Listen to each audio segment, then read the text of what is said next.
Hello, mixtresses and mixters. This is Mixtress Ray, and you're watching Mixtress Video. Today we're going to do a comparison between the Smith-Waite Centennial that I have in this little box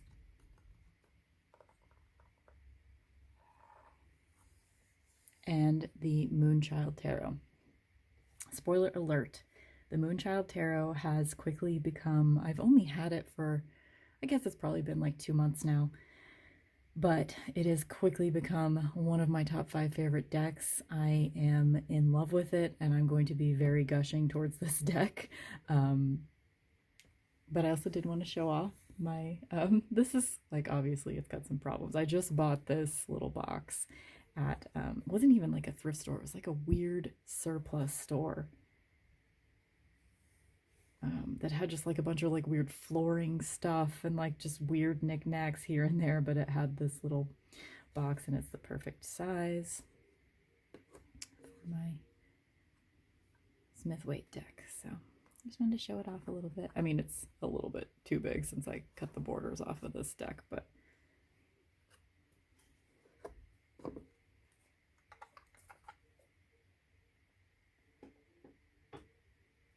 okay.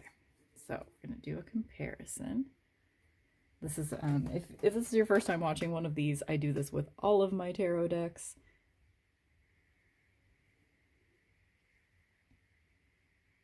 Because it helps me. I do this, I noticed I was doing this for myself every time I bought a new deck. I would put my Smith-Waite deck in order and I would spend like an hour or two just like studying the cards side by side so that I could help connect the symbolism, compare and contrast the symbolism from the new deck to my Smith-Waite. So that's why I'm doing it as a video series to see, because I didn't see that other people were doing this and it's helpful to me. So hopefully it'll be helpful to someone, to you.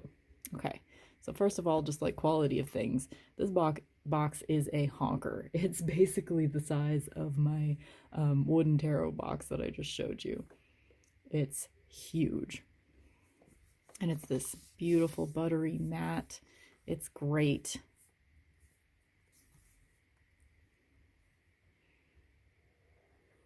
And it comes apart very easily. It's got this gorgeous, gorgeous, gorgeous, I believe this is Isis. I'd rather think of her as Hathor. I've noticed, like, in studying some of Egyptian mythology, it seems like most of the goddesses are, like, they're used almost interchangeably. Like, the stories of, like, Hathor and Sekhmet and Isis kind of, like, blend together, and, like, depending on, like, which legends, I don't know, they all seem like they're part of the same thing. So... and then the inside of the box has got this gorgeous, like, orchidy purple, pink marbling going on. My lighting is not the best, but trust me, it's beautiful. And then on the inside of the box, you are the dance of light and shadow. This is by Danielle Noel. She wrote the guidebook and she did the images on all the cards. This is the little guidebook, and it is thorough, you guys. This is the best guidebook that I've ever gotten with a tarot deck, and I love that it fits in the box with the cards. There's like a little section on like the history of tarot, and it's got the little, how you can separate the cards into sevens, the physical, mental, and spiritual. So I find myself actually referring to this book, even if I'm like working with a different deck. Sometimes I refer to this book for some of the information that's in here. Little section on reverse cards, a moon bath ritual. It's got this little section on moon phases. This part I refer to a lot.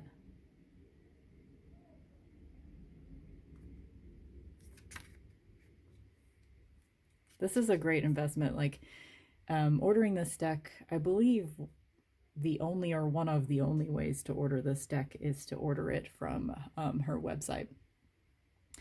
And it's like Moonchild Tarot. I don't actually just look up Starchild Tarot. I feel like there's a moonchildtarot.com, but that's not the right thing. Anyway, just Google it.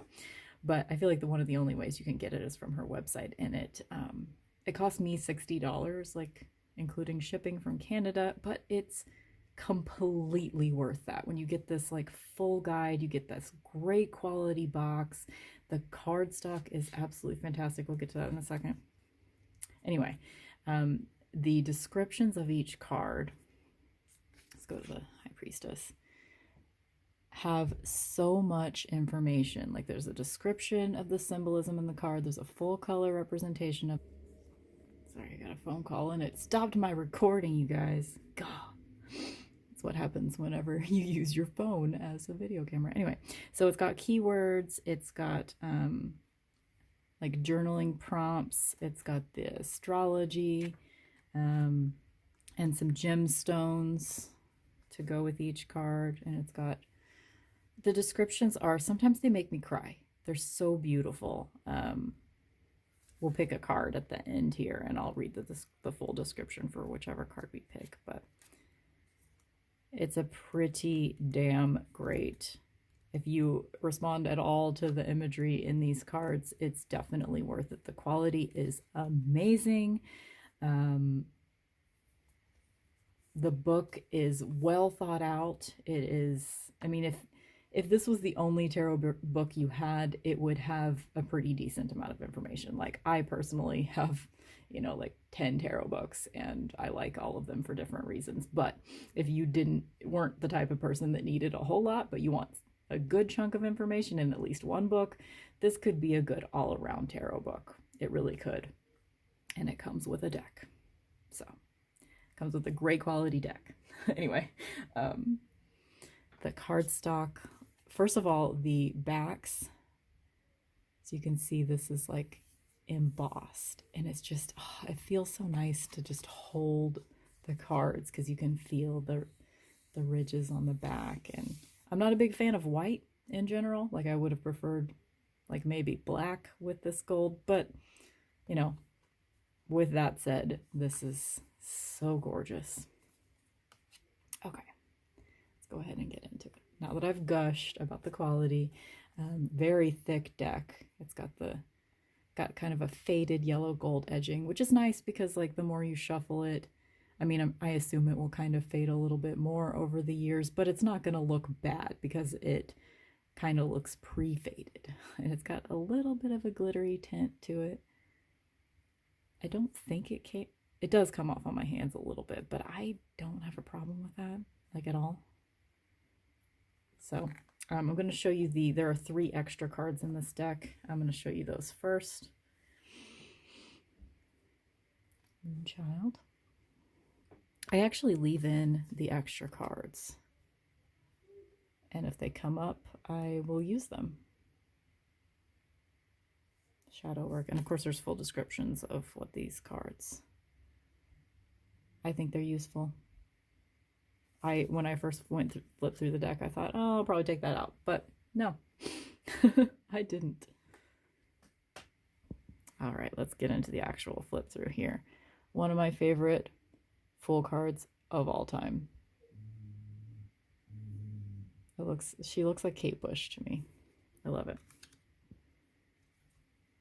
A lot of the cards in this deck are,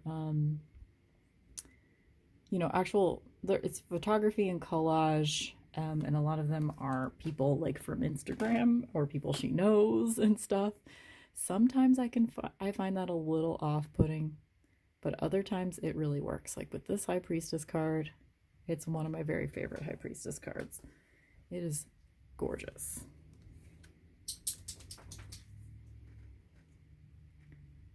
And it's a great Empress card as well.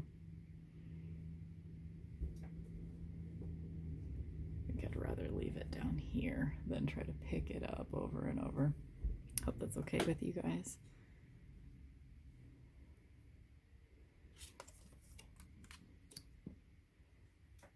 I like that the Hierophant is faceless in this deck.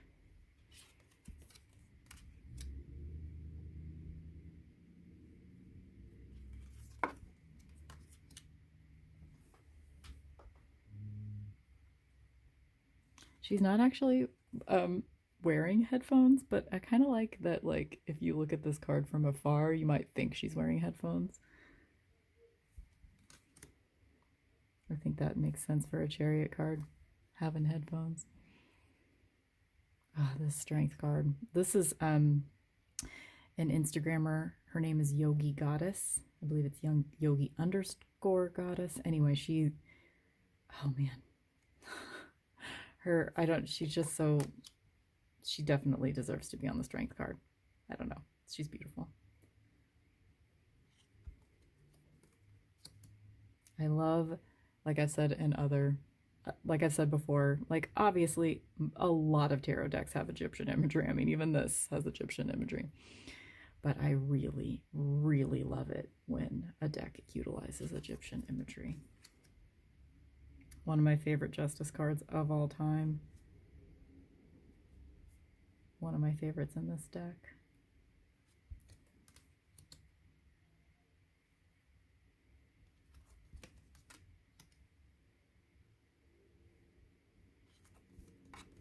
Oh, this Temperance card. You know what? I'm going to kind of like, I'm going to go outside of what I was planning to do because I want to read you the description in the Temperance card because it has really resonated with me and it made me cry one day. So I'm going to read it to you guys. First of all, astrological Sagittarius, gemstones, blue kyanite, blue lace agate. Harmony, adaptation, balance, duality, and spirit guide. Temperance comes as a gentle reminder of the grace and divinity that exists within you. Instead of treading those deep, tumultuous waters, or conversely, lightly skimming the surface of life, this key encourages us to find a neutral approach in how we navigate or observe the world around us. If we can find a healthy balance in not attaching to conditioned extremes, we may experience a brighter, more profound understanding of our time here. It also prompts us to not take things so seriously all of the time and to also remember to smell the roses along the way. Don't forget, you are spirit in physical form, and as you soften into this awareness, you may begin to see things through an entirely new lens. This helps support patience, calmness, and a serene appreciation of the path of your life. You are multidimensional and infinite. I love that. You are multidimensional and infinite. Gorgeous.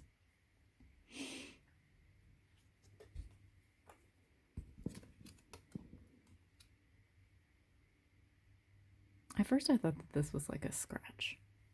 You see that? Guess it's hard to pick up here. But it's not. I guess it's intentional. But it's a little bit off-putting to me. I've seen it in other people's decks though, so I think it's not a scratch. I don't know what that is, but these like I'm sure you can tell, this deck is pretty sizable.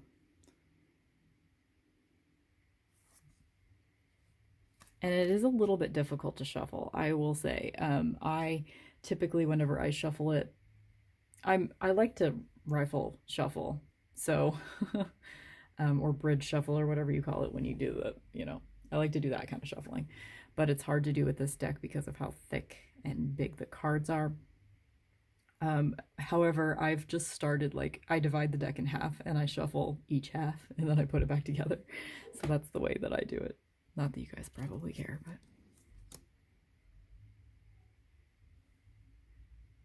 this moon card is divine. Nice to not see children in the sun card. I'm not so much into the children in sun cards. I love this judgment card too.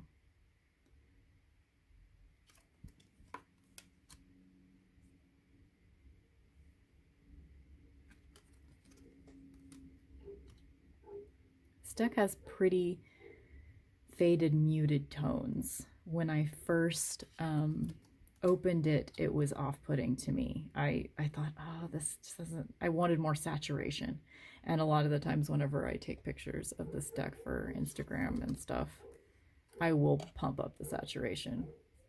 That's really one of the only complaints I have with this deck. And that's just a preference, you know, that's just my personal color palette preference. Like, I would have liked to have seen these colors turned up a few notches. Like in this card. This card has more saturation in it, and I like that.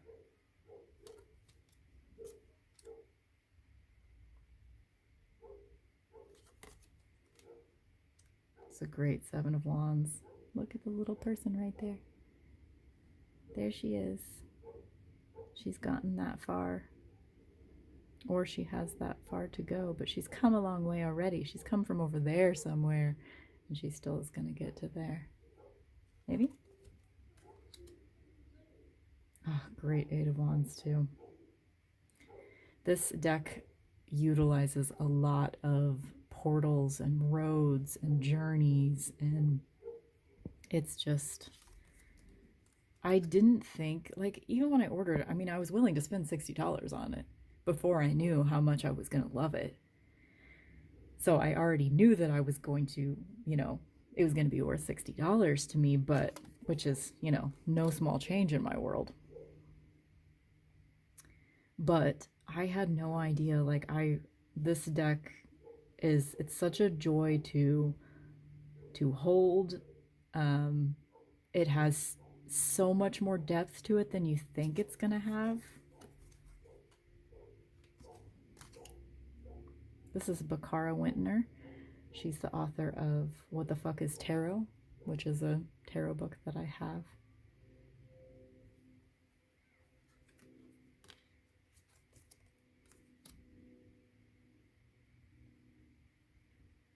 There's just so much going on in every image. The queens are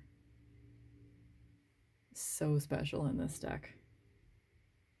So special. This is my favorite king of the deck.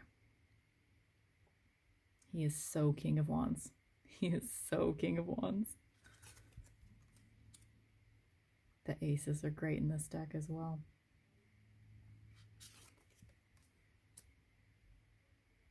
Coming up on one of my very favorite cards. Oh, this Three of Cups. I love it so much. Let's get up in there. Sorry, I'm not doing this with all of them.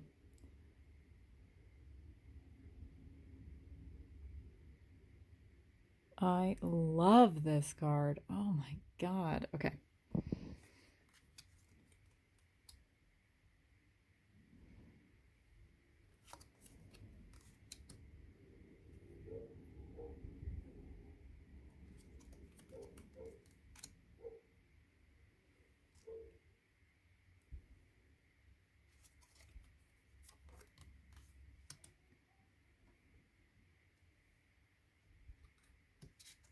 Our school's getting out right now, so it's a little noisy in my neighborhood.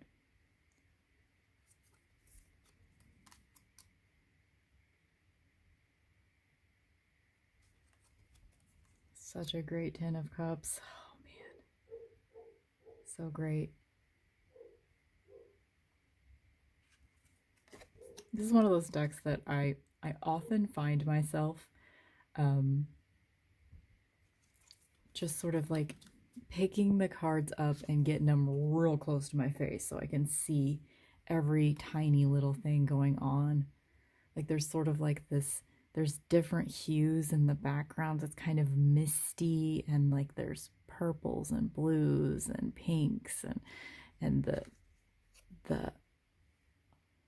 moon that's in the background is very faded and almost covered up by the mist, and there's all these little sparkles in the water, and like you can just, and there's this flower pattern going on, overlay on the horse.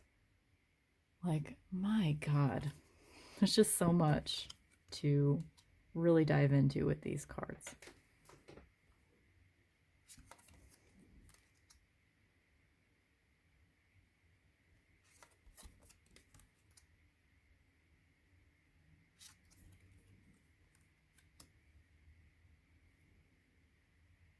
A lot of people don't like this card.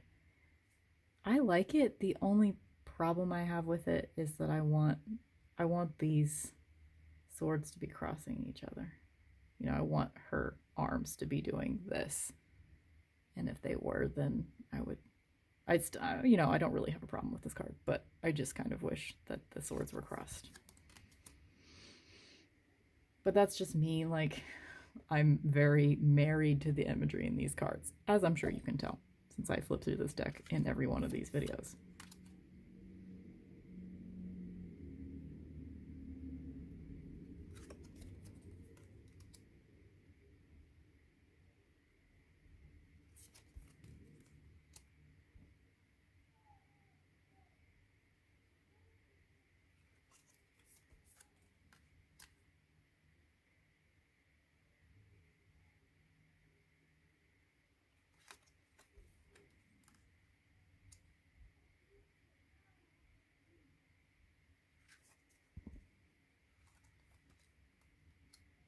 Love this card so much. I feel like this kind of, I get the Nine of Swords. I've been pulling this card a lot lately. And when I pull it in this deck, it sort of reclaims it for me and helps me embrace it. Because my house was destroyed by a tornado in spring. It's been 8 years ago now. I still have some PTSD surrounding every time we're leading into spring. Like, you may see this, I'm not sure when I'm going to upload this video. It may be past spring by the time you see this, but as I'm recording this, we've just hit the spring equinox. It is the end of March 2019.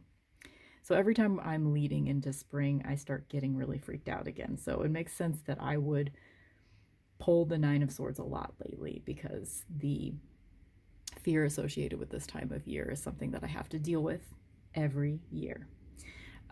But this card, when I pull it, it helps me. It helps me focus more on getting through the fear than the fear itself.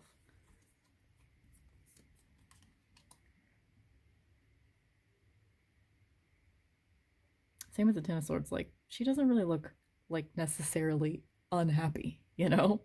She's got all those swords in her back, but you can tell she's gonna be okay. Whereas you don't know if this guy is okay. I think this guy might be dead. I love this Page of Swords.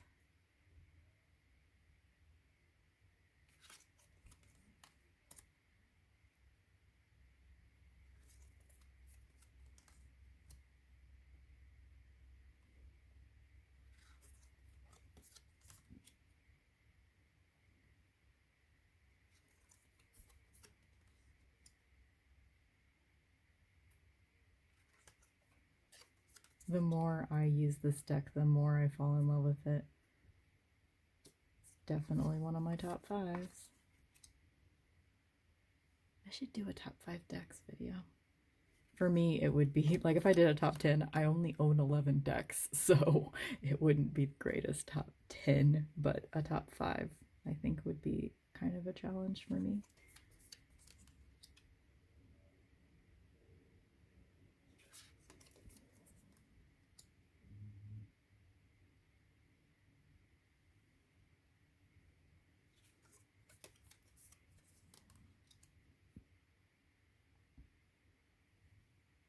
I love all the...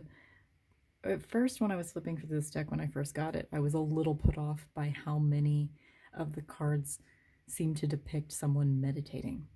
But now I really like that aspect of this deck.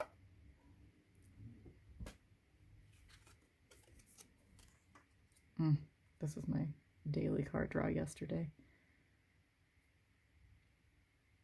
So gorgeous. Sekhmet.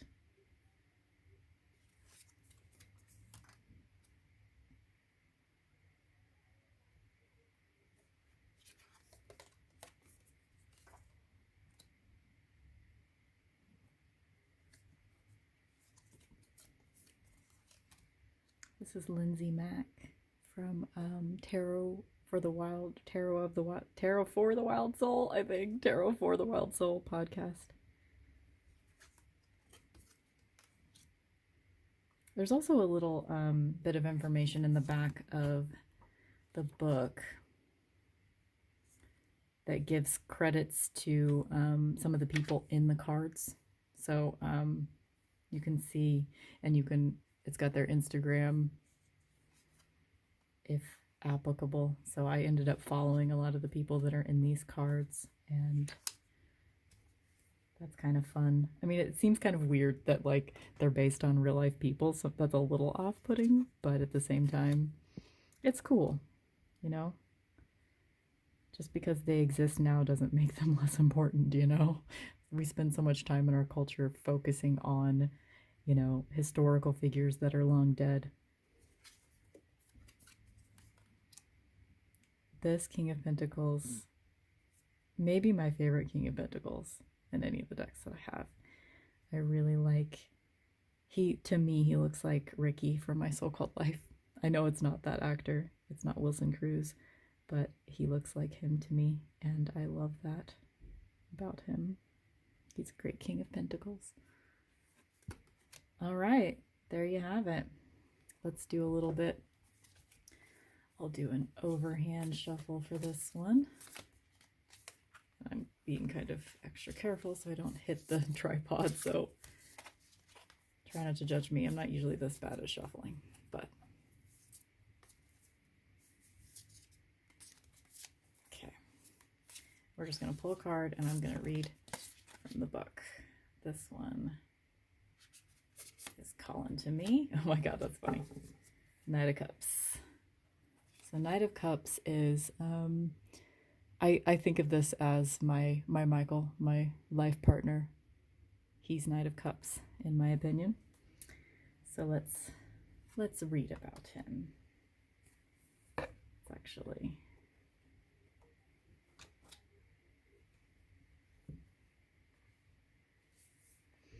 all right. Knight of Cups.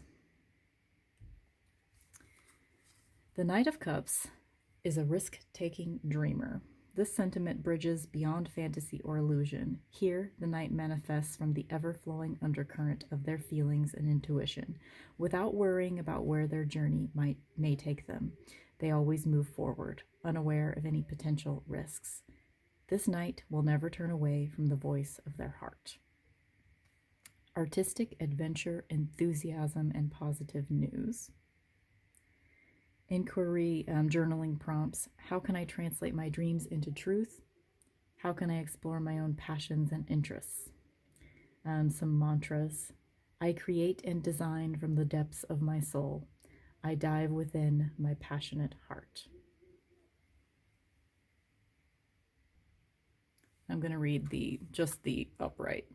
I don't really do reversals yet. Like maybe once I'm a lot better at reading tarot, I might think about reversals. Sometimes they can be interesting. Basically, I only read reversals now if when I read the upright, it kind of doesn't fit. Then I might read the reversed, but just for today, we're not going to read the reversed. The Knight of Cups is one of the dreamiest cards of the tarot. I can keep the card in the frame as I do this.